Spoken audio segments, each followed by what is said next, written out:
Yo, what is up everybody? It's Peter. I'm gonna show you how to make some dope hi-hats and a few mistakes and a few tips and tricks to really spice them up in your beats. So let's get right into it. Now this is what most of y'all are doing with your hi-hats. So this is what most of y'all are doing, just straight hi-hats, which doesn't sound bad, but there's a lot of things you can do to spice it up. And the hi-hats are what really adds the flavor and the motion to your actual music, and it gives it sort of that roll, which is why a lot of people use like a lot of hi-hats, like a roll like this. And a lot of them will actually use the roll, but they'll use it in half time. So like this. So this thing right here.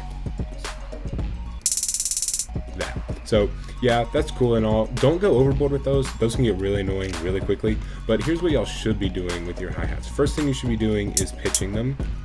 So check it out. If I take the same hi-hat roll, I'm gonna drag it up real quick. Let's see how this sounds.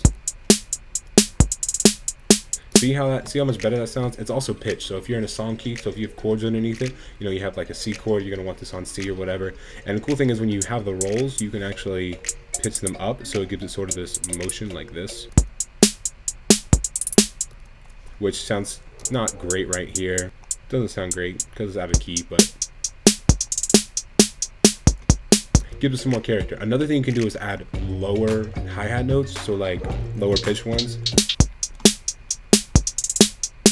Extra thing for your hi-hats. And like I said, you know, just layering hi-hats certain times and changing velocity. So like change velocity down here, make the ones on the beat like land harder. So this is on the 1, right? So we're gonna make this land harder.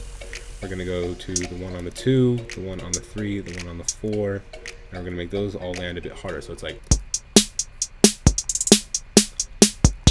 which it's not a super noticeable difference, but it's really gonna matter. It's really going to matter just overall in the beat, and it's going to give some more character to it. Another thing you're going to want to do is just take the velocity and just sort of like change them around a little bit, you know, lower ones that aren't on the 1 or the 3. So just randomly take a few of these down, and then boost up the ones that are on like the 2, or boost the ones that are on the 3. So I'm going to take the 3. So 1, 2, 3, 4. 1, 2, 3. So I'm gonna raise this up a little bit. Sort of makes it hit harder. If I hold on, I'll raise them up a lot so you can sort of tell what I'm talking about, so you can get a feel for it. So this is it turned up like a lot of velocity.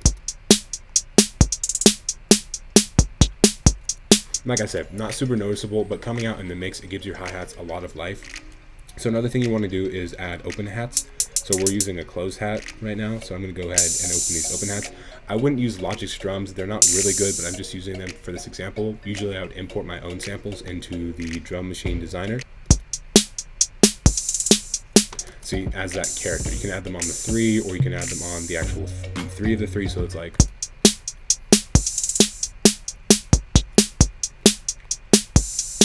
And don't add them too much. If you listen to like a lot of beats, they have like the main pattern, which is this,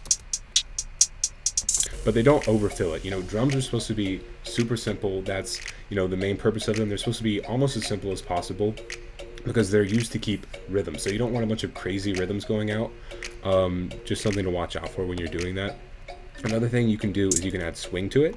So swing is sort of putting it into thirds. So when you're going with the beat, you're going 1, 2, 3, 4.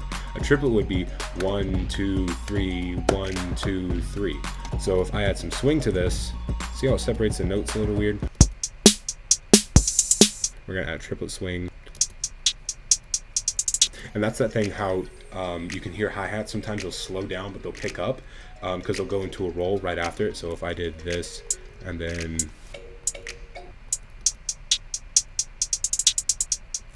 see how it feels like it's picking up speed, and it's sort of like rolling over. Now if I take all of the hi-hats and swing them, check, this is what it sounds like. But now, okay, so this is what I'm talking about. This is the main swing. Doesn't sound good, but if you swing it slightly, that can also give your hi-hats some sort of like nice feel, because you don't want your hi-hats to be straight all the time. Yes, drums are supposed to be in time and keep rhythm, but you also want them to sound kind of human. So a good thing with hi-hats, if you have, you know, like a MIDI controller or something, is to just put them in there and then quantize them a little bit. So if you add a bit of swing to them, it gives them sort of a natural feel. So I don't want them swung all the way, so I'm going to go back to a 16th triplet swing, turn down the strength of the swing, it gives it a bit of natural. And you can sort of hear it falling on the beat more. So if I turn it way up, kind of weird. So, and I encourage y'all to just test out things for yourself, because you never know, that might fit your beat perfectly. Just go to the extreme and then dial it back. So it's way too much. Bada, bada, bada, bada is annoying. But if you go like this, sounds nice and human. So the whole beat sounds like.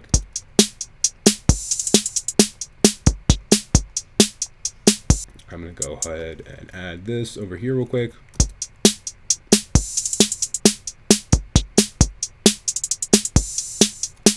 See, that sounds nice. And so we have, you know, several things going. These kind of sound dumb, so I'm gonna take those out. But you get the idea. So we have our pitched hi-hats. We have them slightly on a swing that's dialed back in strength. We have them pitched, so they're on an A. And we have a few open hi-hats, and you can add some maracas in there if you want for like flavor. And it's just like little tiny things like that make the hi-hats really come to life. So if I turn off, check it out. If I turn off, take these, and then I take all the other pitch stuff we did out of it, listen to kind of how boring it sounds. That's sort of what we started with. But if I take it back in, check it out. It has a lot more character. And that, guys, is the video on how to make your hi-hats dope. Leave a comment if you have any more tips and tricks so you can share with anybody else. If you think, you know, there's something I missed, just make sure to leave a comment. Make sure to like this video if you actually liked it, and make sure to subscribe for more cool videos like this. Have a great day, and I'll see you later.